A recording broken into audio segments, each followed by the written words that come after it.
Izin memperkenalkan diri, saya Saneha Jovitasari dengan NPM terakhir 65.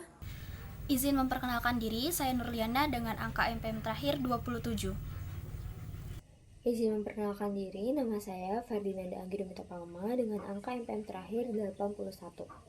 Yang pertama ada pengertian sinonimi. Secara etimologi, kata sinonimi berasal dari bahasa Yunani, yaitu onama yang berarti nama dan shin yang berarti dengan. Maka secara bahasa, sinonim berarti nama lain untuk benda atau hal yang sama. Lalu menurut Suedito, sinonimi adalah persamaan arti atau makna atau dua kata atau lebih yang memiliki makna yang sama.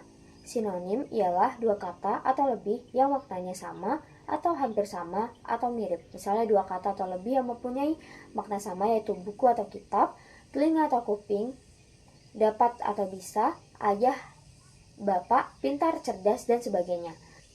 Adapun dua kata atau lebih yaitu semua, seluruh, segala, cinta, kasih sayang, mati, meninggal, wafat, gugur, dan sebagainya. Lalu jenis-jenis sinonimi itu, yang pertama ada sinonim mutlak yang berskala, 2 sinonim kognitif, 3 sinonim plesionim, keempat sinonim parsial, lalu yang terakhir ada sinonim selaras. Baik, saya akan menjelaskan mengenai pembedaan sinonimi. Nah, yang pertama itu ada distribusi. Jadi distribusi adalah kata-kata bersinonim dalam konteks sintaksis, ada yang dapat saling menggantikan dan ada yang tidak dapat saling menggantikan. Nah, kalau yang dapat saling menggantikan itu disebut dengan berdistribusi paralel, sedangkan yang tidak dapat saling menggantikan itu disebut berdistribusi komplementer. Sebagai contoh penggunaan kata untuk dan demi. Pada contoh pertama, Pak Karto bekerja keras untuk kebahagiaan keluarganya. Pak Karto bekerja keras demi kebahagiaan keluarganya. Nah, contoh pertama ini dikatakan berdistribusi paralel karena dapat saling menggantikan antara kata untuk dan demi. Sedangkan untuk contoh yang tidak dapat saling menggantikan itu adalah ibu membeli sepatu untuk adik saya. Nah, ini dikatakan tepat. Ibu membeli sepatu demi adik saya. Nah, ini dikatakan berdistribusi komplementer atau tidak dapat saling menggantikan. Yang kedua adalah daya gabung. Jadi suatu kata ini memiliki daya gabung dengan kelas kata tertentu atau dengan tataran gramatikal tertentu. Sebagai contoh yaitu penggunaan kata bukan dan tidak. Pada contoh pertama, yaitu saya bukan perokok. Nah, ini dikatakan tepat. Pada contoh kedua, saya tidak perokok. Ini dikatakan tidak tepat. Saya tidak merokok. Ini dikatakan tepat. Nah, jadi kata bukan ini dapat bergabung dengan nomina, sedangkan kata tidak itu tidak dapat bergabung dengan nomina. Sebaliknya, kata tidak dapat bergabung dengan verba, sedangkan kata bukan tidak dapat bergabung dengan verba. Selanjutnya untuk yang ketiga yaitu adalah kolokasi. Kolokasi merupakan asosiasi yang tetap antara kata dengan kata lain yang berdampingan atau sanding kata. Nah, kata-kata seperti bagus, cantik, molek, permai, indah dapat dilihat bedanya dengan keterbatasan kolokasinya. Sebagai contoh, kata gadis bila disandingkan dengan kata cantik ini tepat. Kata gadis bila disandingkan dengan kata molek ini tepat. Sedangkan kalau kata gadis disandingkan dengan kata bagus, indah ini kurang tepat. Jadi itulah yang bisa dilihat untuk membedakannya. Kemudian adalah nilai rasa. Jadi teman-teman, nilai rasa ini berkaitan erat dengan nilai-nilai sosial kata-kata yang bersinonim, yang makna denotasinya sama, bisa saja memiliki makna konotasi yang berbeda. Jadi kata-kata bersinonim seperti mati, meninggal, wafat, tewas, ini dapat dilihat bedanya berdasarkan nilai rasanya. Kemudian yang kelima itu adalah ragam bahasa. Jadi dalam pemakaian bahasa ini terdapat ragam resmi dan tak resmi, kemudian ada ragam baku dan tak baku, kemudian ada ragam umum dan ragam sastra. Untuk contohnya teman-teman bisa lihat di dalam makalah. Kemudian makna dasar dan makna tambahan. Jadi teman-teman, kata-kata bersinonim seperti menggotong, menggendong, mendukung dapat dilihat bedanya dari makna dasar dan makna tambahan. Jadi apa sih yang dimaksud dengan makna dasar itu?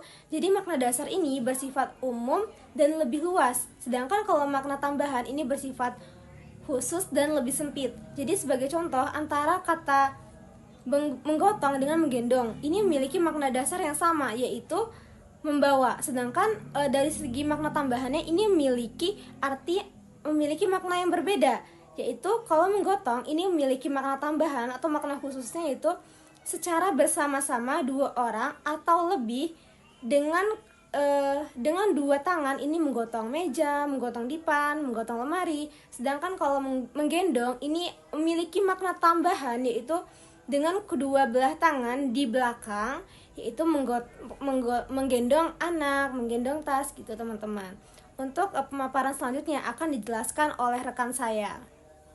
Baiklah, untuk materi yang selanjutnya yaitu mengenai faktor penyebab ujaran bersinonim tidak memiliki makna yang sama. Nah, kalau kedua buah kata yang bersinonim tidak memiliki makna yang persis sama, lalu yang menjadi pembedanya apa? Nah, menurut teori Verhaar, yang sama tentu adalah informasinya. Padahal yang kita ketahui bahwa informasi ini bukan merupakan sebuah makna, karena informasi bersifat ekstralingual sedangkan makna bersifat intralingual. Lalu faktor penyebabnya, menurut Sayer pada tahun 2011, faktor penyebab ketidaksamaan dua buah ujaran yang bersinonim maknanya tetapi tidak akan sama persis dan tidak dapat dipertukarkan disebabkan oleh beberapa faktor. Yang pertama yaitu adalah faktor waktu. Misalnya, kata hulu balang bersinonim dengan kata komandan. Nah, namun keduanya tidak mudah dipertukarkan karena kata hulu balang hanya cocok untuk situasi kuno, klasik, atau arkais. Sedangkan kata komandan cocok untuk situasi masa kini atau situasi modern. Kemudian yang kedua itu faktor tempat atau daerah.